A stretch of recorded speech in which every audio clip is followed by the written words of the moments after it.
নমস্কার বন্ধুরা, শ্রাবণী রান্নাঘরে আপনাদের সবাইকে স্বাগত জানিয়ে আমি আবারও একটা রান্নার ভিডিও নিয়ে আপনাদের সামনে চলে এসেছি। আজকের আমি আপনাদের দই দিয়ে একটা অসাধারণ রেসিপি বানিয়ে দেখাবো। আশা করি আপনাদের ভালো লাগবে। তার জন্য কিন্তু আমার পুরো ভিডিওটা আপনাদের দেখতে হবে। আর দেখা শুরু করার আগে একটা লাইক দেবেন আর সুন্দর একটা কমেন্ট করতে কিন্তু ভুলবেন না।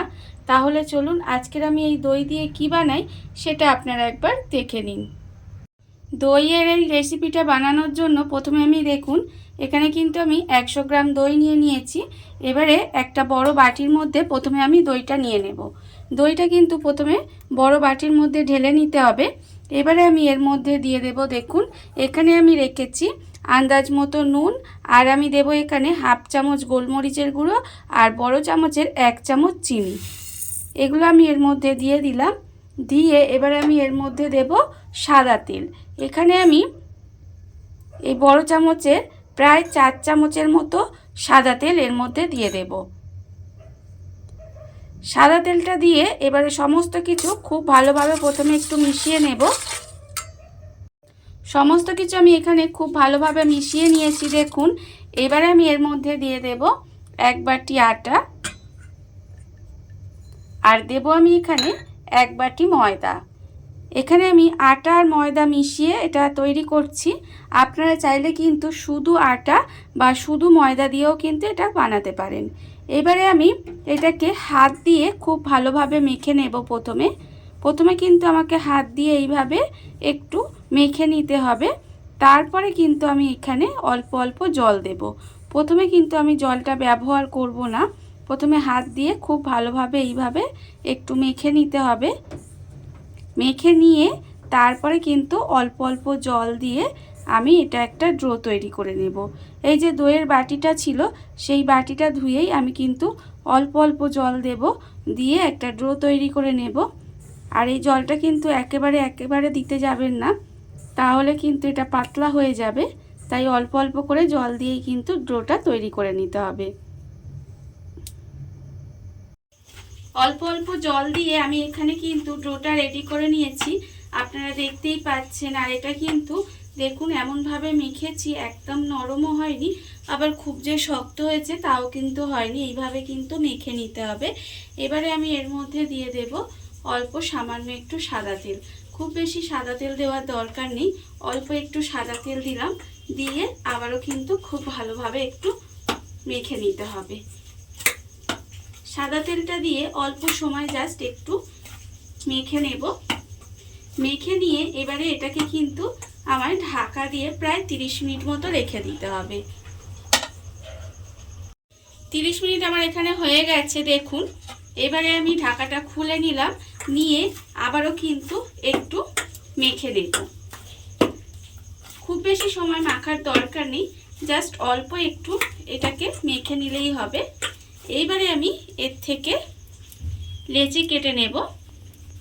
তার জন্য দেখুন এইভাবে একটু বড় বড় সাইজের লেচি কাটবো। হ্যাঁ, আমি দই দিয়ে আজকের বানাচ্ছি পরোটা। দেখুন এইভাবে বড় বড় একটু লেচি কেটে নেব। আর এইভাবেই কিন্তু সমস্ত লেচিগুলো প্রথমে কেটে নিতে হবে। লেচিগুলো আমি এখানে কেটে নিয়েছি, দেখুন আপনারা দেখতেই পাচ্ছেন। এবারে আমি একটা এর থেকে লেচি নেব, নিয়ে এইভাবে অল্প সামান্য একটু আটা দিয়ে এইভাবে গোল গোল করে আমি বেলে নেব। আপনারা যেভাবে ইচ্ছা কিন্তু পরোটাটা বেলে নিতে পারেন। আমি গোল করে এখানে বেলবো।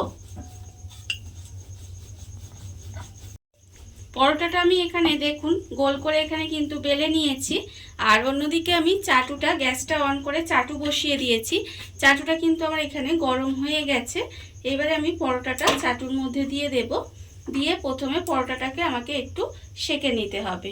আমি এপিট ওপিট করে পরোটাটা প্রথমে একটু সেঁকে নেব। দেখুন পরোটাটা কিন্তু প্রথমে আমাকে এপিট ওপিট করে সেঁকে নিতে হবে। এপিট ওপিট করে আমি দেখুন পরোটাটা কিন্তু এখানে সেঁকে নিয়েছি। এবারে আমি অল্প অল্প তেল দেব, দিয়ে পরোটাটা ভেজে নেব। আমরা যেভাবে পরোটা বানাই অল্প অল্প তেল দিয়ে, সেভাবেই কিন্তু পরোটাটা ভেজে নিতে হবে। দেখুন এইভাবে উল্টে পাল্টে লাল করে পরোটাটা আমাকে ভেজে নিতে হবে। আর দেখুন এইভাবে একটু চাপ দিলেই কিন্তু সুন্দরভাবে পরোটাটা ফুলে উঠছে। এইভাবে আমি উল্টে লাল করে পরোটাটা ভেজে নেব। পরোটাটা আমি এখানে দেখুন উল্টে পাল্টে কিন্তু লাল করে ভেজে নিয়েছি। পরোটাটা আমার এখানে ভাজা হয়ে গেছে। এবারে আমি এটা তুলে নেব, তুলে আলাদা করে রেখে দেব। আর আবারও কিন্তু এই লেচি থেকে আমি একটা লেচি নিয়ে নেব, নিয়ে আবারও অল্প সামান্য একটু আটা দিয়ে ঠিক একইভাবে গোল করে বেলে নিয়ে আমি কিন্তু সমস্ত পরোটাগুলো ভেজে নেব। ঠিক এইভাবেই কিন্তু আমাকে সমস্ত পরোটাগুলো ভেজে নিতে হবে। দেখুন বন্ধুরা, বাড়িতে থাকা কত অল্প উপকরণে কত অল্প সময় কত সুন্দর একটা দইয়ের রেসিপি বা দইয়ের পরোটা যাই বলেন না কেন তৈরি হয়ে গেছে, আপনারা দেখতেই পেলেন। আর এটা কিন্তু আমি আলুর দমের সাথে পরিবেশন করেছি। এইভাবে আপনারাও করে দেখতে পারেন, খেতে কিন্তু অসম্ভব সুন্দর হয়। আর এই ভিডিওটা যদি আপনাদের ভালো লেগে থাকে, আপনারা যদি ফেসবুক থেকে দেখে থাকেন পেজটি ফলো করে দেওয়ার অনুরোধ রইল। আর যদি ইউটিউব থেকে দেখে থাকেন চ্যানেলটি সাবস্ক্রাইব করে নেওয়ার অনুরোধ রইল। তাহলে চলুন ভিডিওটা আমি এখানেই শেষ করছি। আপনারা সবাই ভালো থাকবেন, সুস্থ থাকবেন। আবারও হাজির হব নতুন কোনো রান্না নিয়ে।